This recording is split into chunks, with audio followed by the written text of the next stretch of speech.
Hello,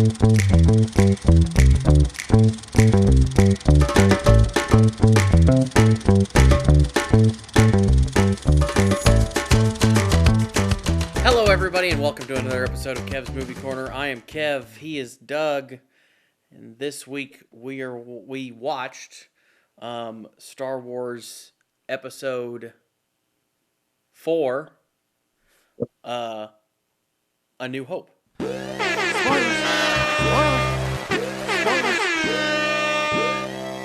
And Doug, we talked about this last week, and I went back and I found the VHS. So the box on the side, it does say A New Hope on it. A New Hope on it. But on the front it doesn't. And when I looked up on IMDb, it says the original title of this movie was just Star Wars. So it wasn't originally called A New Hope.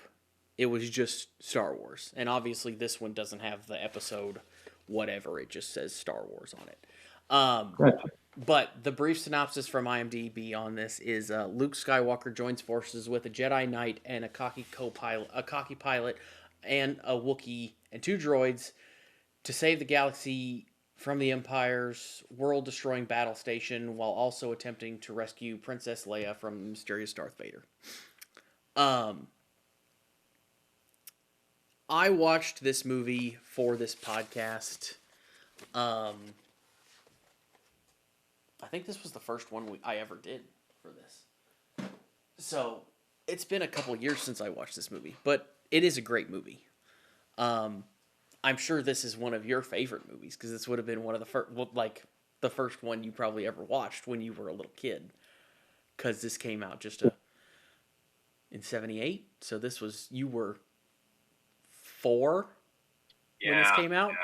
Yeah. It's got to be probably one of the first. Grandma and Grandpa, my mom and dad, your grandparents, never really took me to movies. So this one, probably Empire, I remember more. But this had such a resounding. This was the start of my childhood. There's so much stuff that revolved around my childhood that had to do with Star Wars. So this movie, to me, it's not a movie. As I've grown up as an adult, it's like a cultural phenomenon. In all honesty, its power comes from its clarity, the unbelievable imagination of George Lucas, and the daring. I don't want to say he had a lot of balls to do what he did as far as the technology, but basically 2001: Space Odyssey was phenomenal. It was phenomenal in its own right. And take that, but put it on speed, and that's kind of where you got with Star Wars, because everything moves a lot faster. Space Odyssey was pretty slow. Yeah, it was great, but this is just. It's not. This film isn't the deepest or the most emotionally draining of the saga, but this is the movie that made everything else possible. Yeah, this is the one that started it all. It is such a masterclass in how to build world building. It was really considering, in my opinion, what you think of as the modern blockbusters. It really was the first modern blockbuster. And it was just such a grand space opera on so many different levels that no one had ever seen anything like it. And it's got its imperfections, but, maybe I'm overstating here, but I feel like it's one of the most influential movies that has ever been made because of the groundbreaking technology and everything else that came along with it and what it's created however many years later. Yeah. It's just great. Honestly. It is a great movie. Is there anything in particular that makes you? Is there anything in particular that you like specifically about this? What is it specific? Because you have a lot of nostalgia, obviously, for it.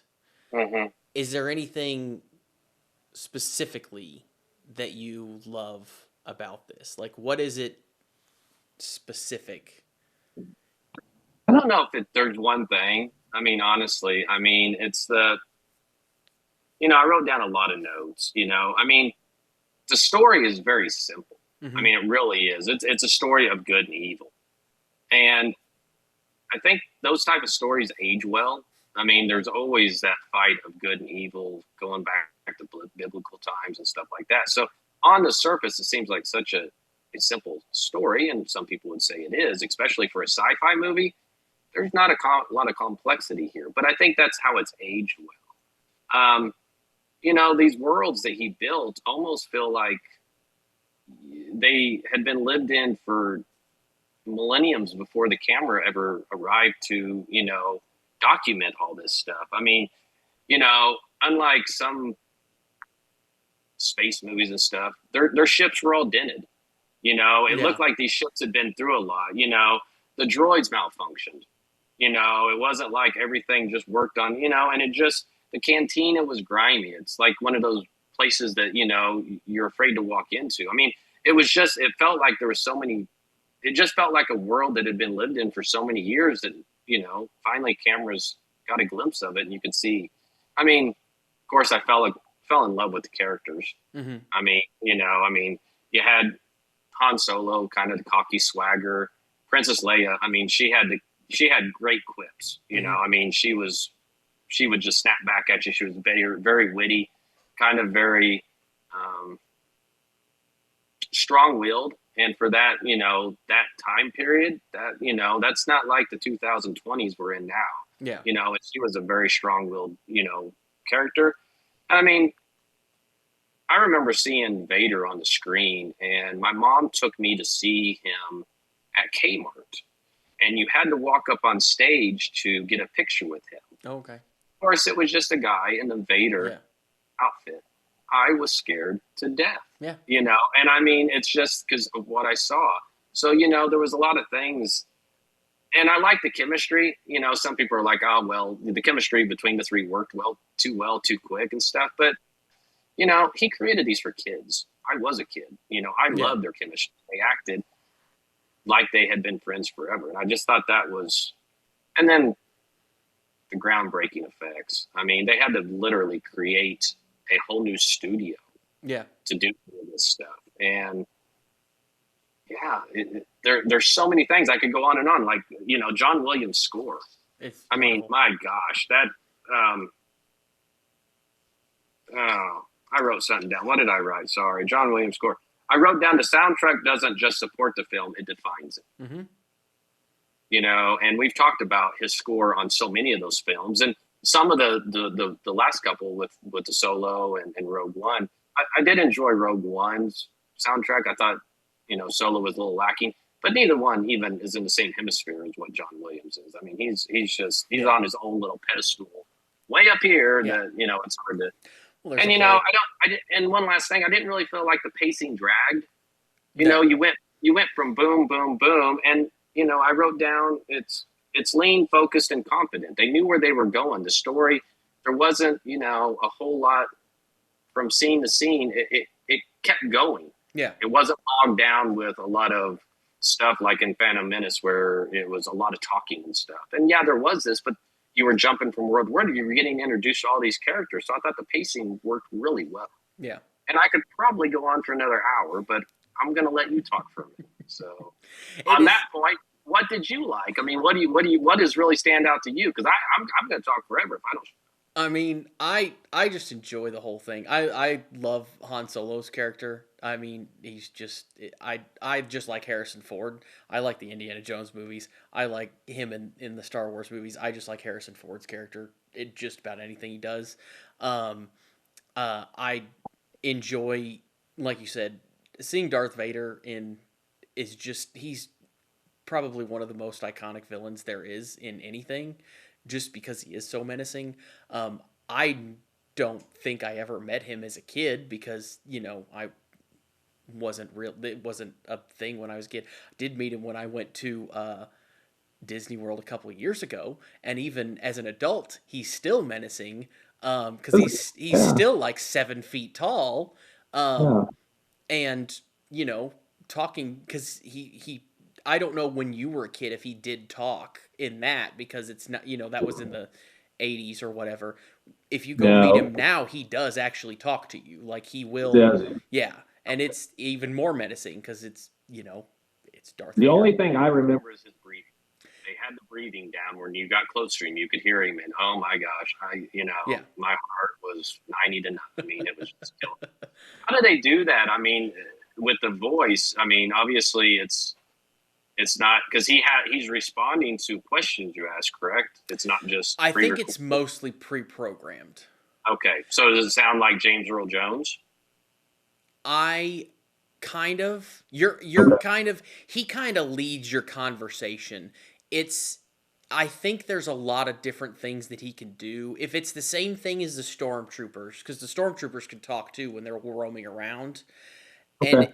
from what I understand, how it works is they have a lot of different cues that they're programmed into them, and they can call them up by the way they move their hands and fingers, and just by doing that, they can basically call up different things to say. So it's got a lot of different things in it. There's a set list, but it's different things that they can say and respond. But it's not as much responding. He more leads the conversation and like says things to you, and you're just kind of like most people when you're standing there next to Darth Vader, you're kind of just standing there in awe because this 7.5 foot dude in a cloak is like, menacing down towards Yeah. you. So, but it is cool to see him, obviously. So, Sure.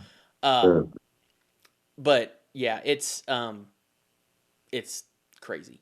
By the way, for him being the most like iconic villain of all, did you realize he's only in this movie for 12 minutes? No. This is a 2 hour movie. It's 2 hours and 1 minute. He's only in this for 12 minutes. He's only on screen for 12 minutes. Yeah, there's something that was somebody I read one time about Hannibal Lecter and the original Silence of the Lambs. His screen time is not what you would think it would be Mm-hmm. for him winning Best Actor Yeah. in that film. So I did not know that, Yeah. but next time I watch it, I'll probably pay more attention.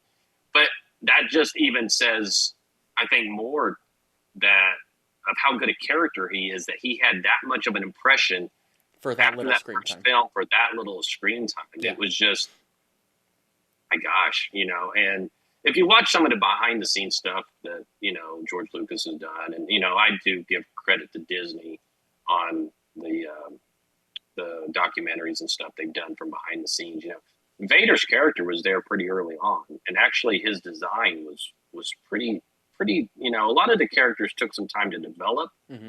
but Vader was kind of a focus point early on. He knew he wanted a villain like that, and even the outfit was pretty consistent all along, unlike a lot of the characters. Yeah. So, Yeah. 12 minutes in this movie. In all three of the original trilogy, he's only on screen for 34 minutes. that's amazing. Yeah. That really is. So, And in this movie, and I didn't notice this either because I just didn't, but we talked about John Williams' score. This is the only Star Wars movie where the Vader's Imperial March isn't played because it wasn't actually written yet. Well, you are a wealth of information I did not know.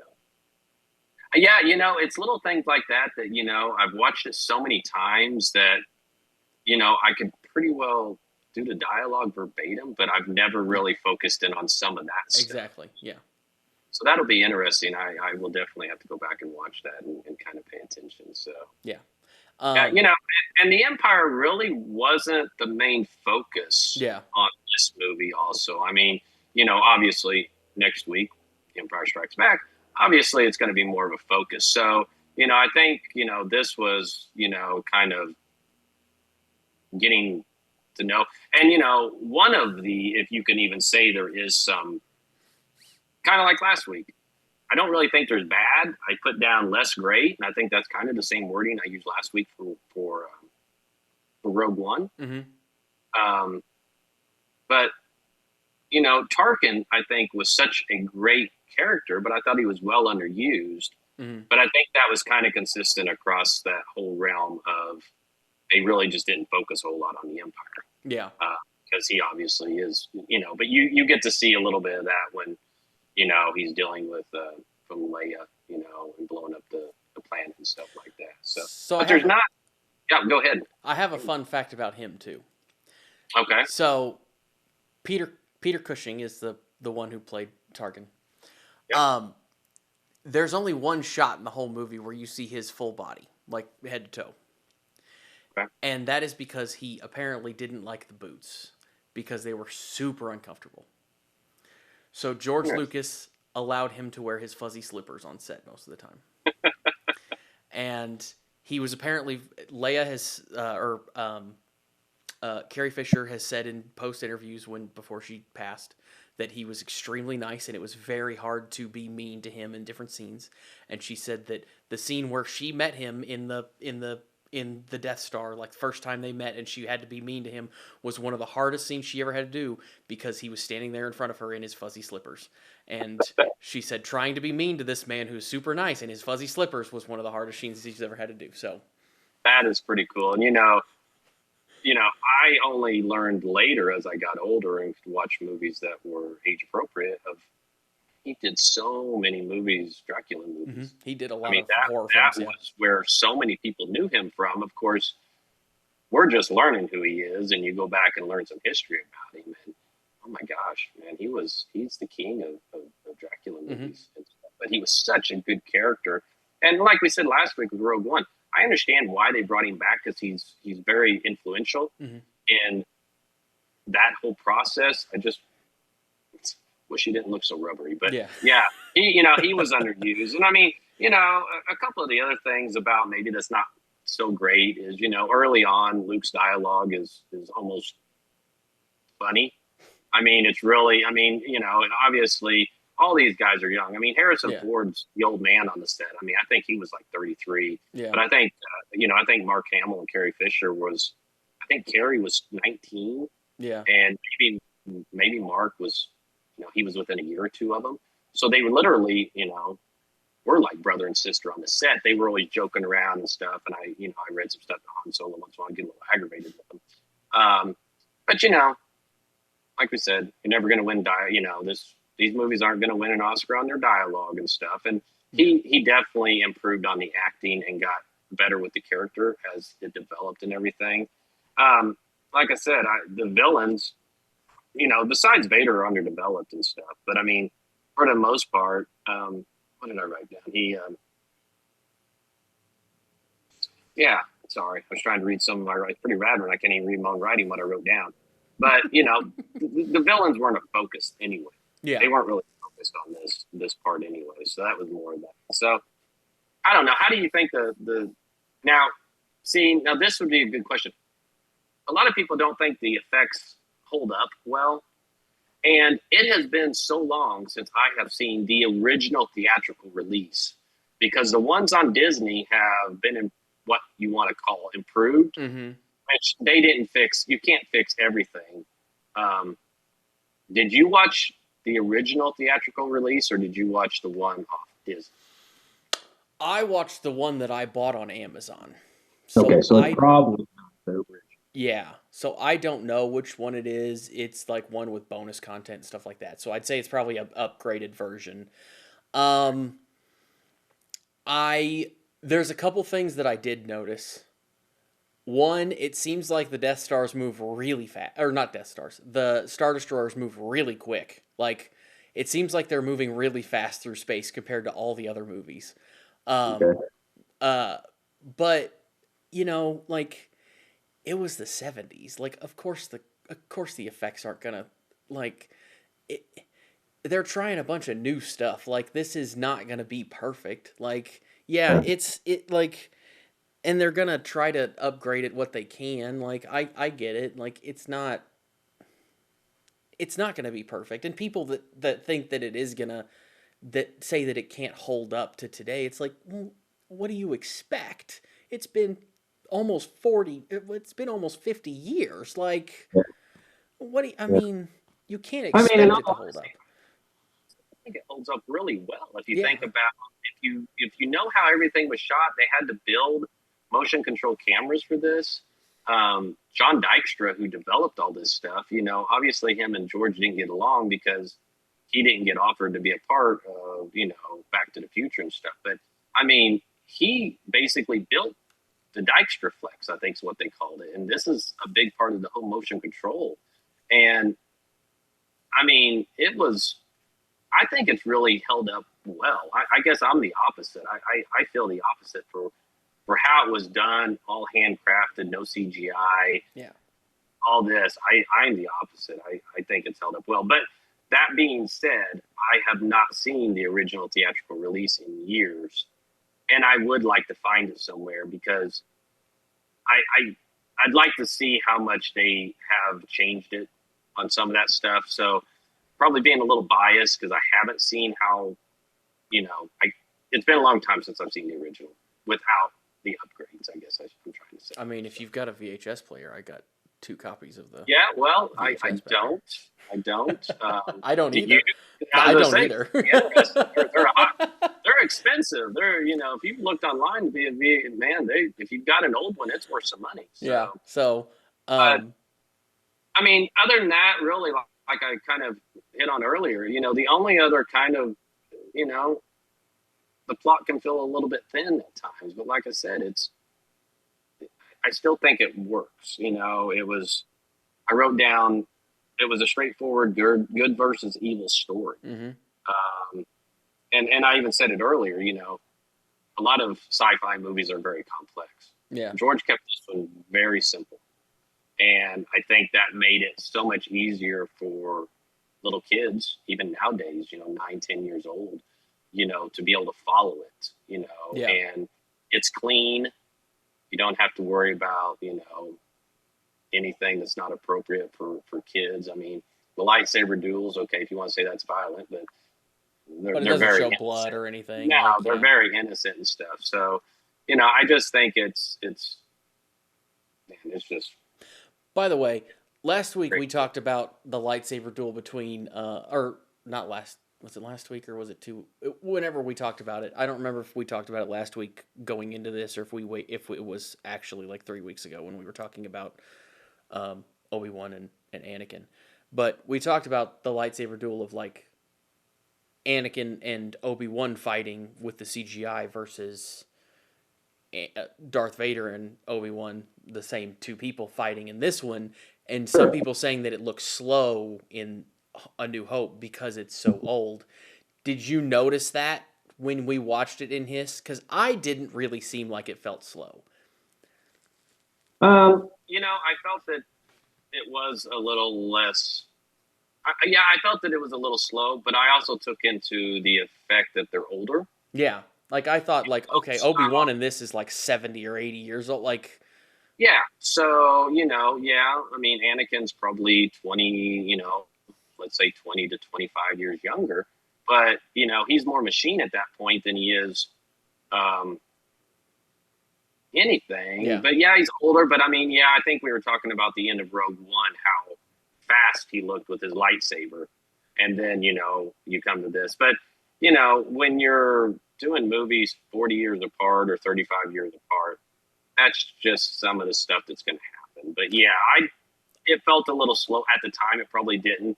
But I just chalked it up as they're old Jedis. Yeah, I took they're not going to be jumping around. So. I took into account too that like Obi-Wan, especially Obi-Wan, he probably hasn't fought anybody with that lightsaber since he fought Anakin 30 years ago or whatever it was at this point now. So or 20 years ago since Luke was born. So Yeah.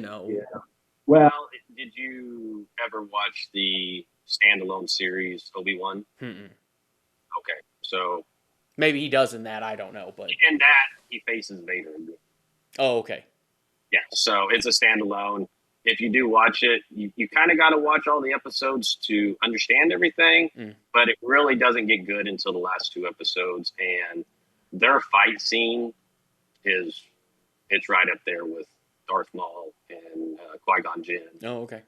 And, it's worth it. Even if you don't want to watch the series, go watch the last episode or 2 and just the fight scene itself. But, we're talking, it was just a handful of years ago. So, But yeah, I just kind of chalked it up as they're old men. Yeah. And they're just going to move slow, you know, and stuff like that. So I guess it didn't really bother me as much. And sometimes people I'm accused of picking movies apart, and maybe I don't pick this one apart as much as I will other ones because it's a little nostalgic. Yeah, it's so dear to my heart. Like I said, Star Wars was such a big part of my childhood. I remember going to church with mom and dad, and we went to a little church, and it's different than big churches now, where a lot of times the kids, they have their own Sunday school. We all had Sunday school at the same time, but we were all in the congregation together. Well, for a 7, 8-year-old to sit there and listen to a pastor talk for 50 minutes about stuff that he really didn't understand, mom and dad would let me take my Star Wars characters with me. And I was playing in the pews with my Star Wars characters. And I mean, there's just so much that my childhood was revolved around Star Wars characters. And it is just, as I got older and really started to learn to read and appreciate reading and being able to see the images in your head as you're reading, I was always so fascinated how someone could create a world like he did. Yeah. And to this day, I am so jealous of people who can write books. J.K. Rowling with Harry Potter can just come up with these stories. It is something that is unbelievable. And for him to come up with such a memorable saga that's lasted as many years as it has I just don't know that you'll ever see that again. Harry Potter is the closest thing I can remember. I guess Lord of the Rings type thing, but Harry Potter is probably the closest to me that's even rivals the fandom type thing that's Star Wars. And we'll see whether it sticks around as many years, but I feel that it was so well done too. Yeah, I think as far as fandom, yes. I think as far as world building, I do think Lord of the Rings does a good job of world building, and I think that George R.R. Martin did a good job of world building with Game of Thrones as well.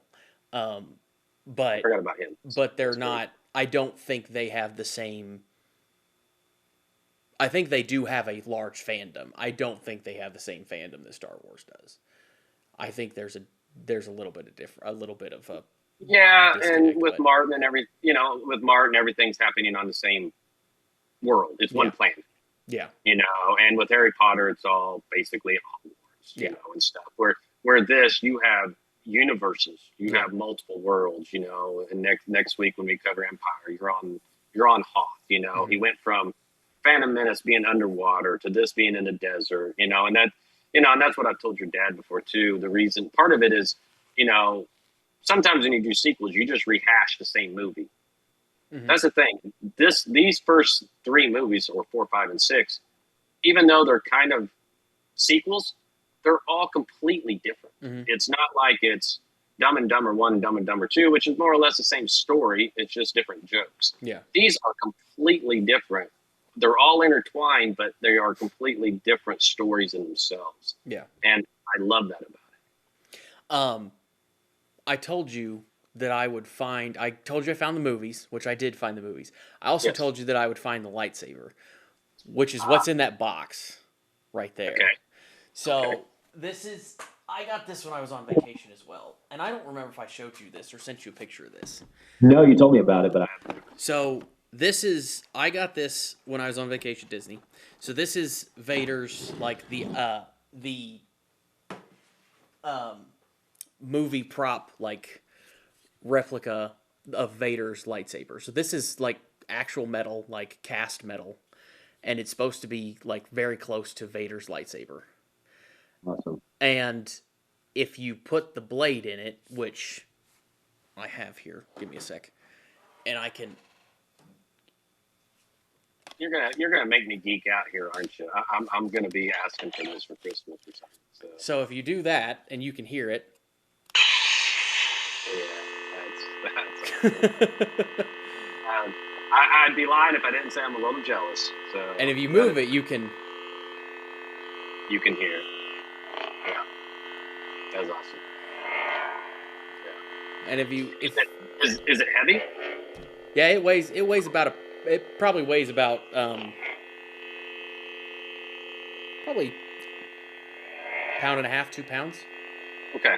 So it's all metal. Like this is stainless steel. Yeah. And if you,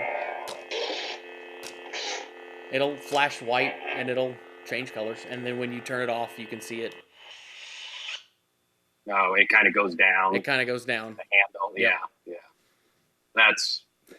I'm a lot jealous, but that's okay. So they're cool. Like, and this is like that you can. I know you can, like, some people will do them. Nikki did one where she made her own. You can make your own too, which is a little. I think it's a little less expensive than these ones, because these ones are like like supposed to look like. They have a bunch of different ones. They have like Luke's. They have several different characters, even from some of the new ones. But these are meant to be like what they're like screen kind of accurate to what they're supposed to look like, and that one's Vader's. So, and that's what I thought was cool. But it's fun. I don't mess with it very often, but it's cool to have, and it's neat to look at every once in a while. So that is awesome. You know, real quick before I go, for either Christmas or my birthday last year, there's one of the great artists from all three movies, but really this first 1 and 2 was Ralph McQuarrie, and I have a 2-book volume. It's like 800 total pages, but it shows original drawings cool. Like all the characters, and Joe Johnston was the other really influential. I mean, he's the one that basically drew the Millennium Falcon. A lot of his drawings, the AT-ATs and stuff like that. If you ever kind of want to do a deep dive and stuff, look up some of Ralph McQuarrie's work and stuff like that. And Joe Johnston ended up leaving, and George Lucas paid for him to go to director school, and he ended up being, and he still is, a really good director. He like directed the original Jumanji. Oh, okay. And stuff like that. But them two artists played so much because they worked hand in hand with George. George kind of would have a vision and be trying to describe it, and these two guys put it on paper and made it come to life. That's cool. And they were so. I mean, the books are phenomenal. They really are. They're not cheap, but that's like it's kind of like your lightsaber. It's a collector thing. Yeah. So yeah, overall we could talk for another 3 or 4 hours, but I think we hit the highlights. So where would you rank this then? This is number 2. That's what I kind of figured. This is number 2. Yeah, I kind of figured that's where you put this. Yeah, it's just so dear to my heart that and as I got to be a teenager, Leia was really cute, and everything else. So, but yeah, I mean, there's just, in Chewbacca, I've told you, I tried to get my kids to let me name our kids Chewie, or name, not our kids, our dog. The dog, yeah. Chewie. I tried to get the kids to let me, and they wouldn't go for it. But, so yeah, so many of those characters, even as a 52-year-old, still have such an influence on me that it's great. But yeah, I don't know where it ranks, but for me, it's number 2 out of all of them. This ranks number 1 on. Is it? Okay. It's 94% on Rotten Tomatoes. And can't argue with that. I mean, if if someone said it's number 10, we're going to have a pretty good discussion. But, as long as it's in your top 1, 2, or 3, I think you can debate all that. But yeah, you get outside the top 3, you need to re-examine your movies. So. Yeah, it is number 1. So, well, excuse me. I think that means it's time to end this week. Okay. Anyway, I hope you guys enjoyed this. Don't forget to like, subscribe, and comment. And next week we will be back after watching episode 5 in The Empire Strikes Back. See you next week.